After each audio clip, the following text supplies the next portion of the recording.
Hello friends, Radhe Radhe. मैं पम्मी सिंह आप सबके बीच एक और कहानी के साथ आई हूँ जिसका नाम है पुरानी कोठी का रहस्य। उत्तर प्रदेश के एक पुराने गांव भीलपुर की सीमा पर एक वीरान कोठी थी जिसे लोग ठाकुर की हवेली कहते थे। गांव वालों का मानना था कि उस हवेली में आत्माओं की बसेरा है।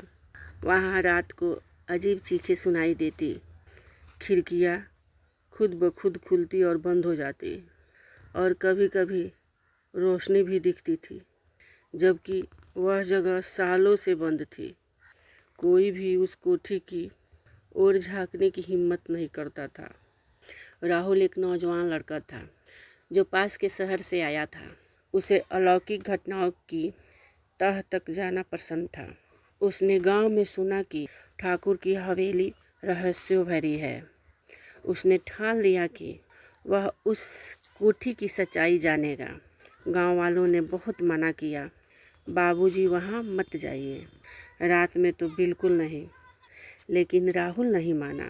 राहुल ने रात के 12 बजे कोठी में प्रवेश किया, एक हाथ में टॉर्च और दूसरे हाथ में कैमरा। जैसे ही उसने अंदर कदम रखा, पुरानी लकड़ी की सीढ़ियों की चरचराहट सुनाई दी। दीवारों पर धूल की परतें थी और एक अजीब सी सर्द हवाएं अंदर बह रही थी। उसे एक पुरानी तस्वीर मिला, एक औरत की जिसकी आंखें उसकी ओर घूर रही थी।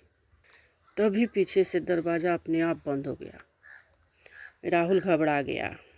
उसने टॉर्च घुमाई, लेकिन कोई नहीं था।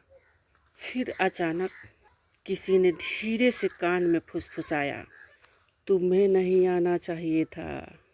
राहुल कोठी के अंदर एक तहखाने तक पहुंच गया। वहां उसे एक पुराना संदूक मिला।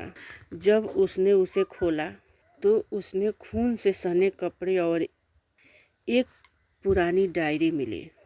ठाकुर साहब की पत्नी की थी, जिसमें लिखा था कि कैसे ठाकुर ने उसे धोखा से मार डाला था और तब से उसकी आत्मा कोठी में भटक रही है।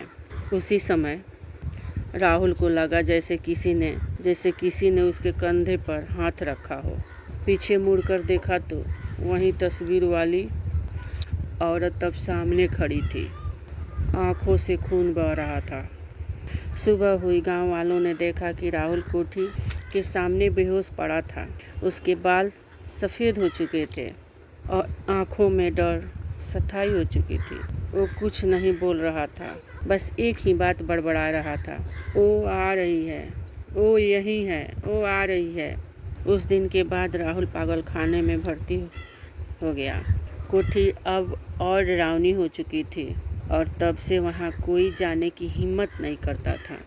दोस्तों, कैसी लगी मेरी कहानी प्लीज़ कमेंट करके बताएं, और मेरे यूट्यूब को सब्सक्राइब करें और फेसबुक को फॉलो करें। मैं आप सबके बीच फिर एक और कहानी के साथ आऊँगी। तब तक के लिए राधे राधे।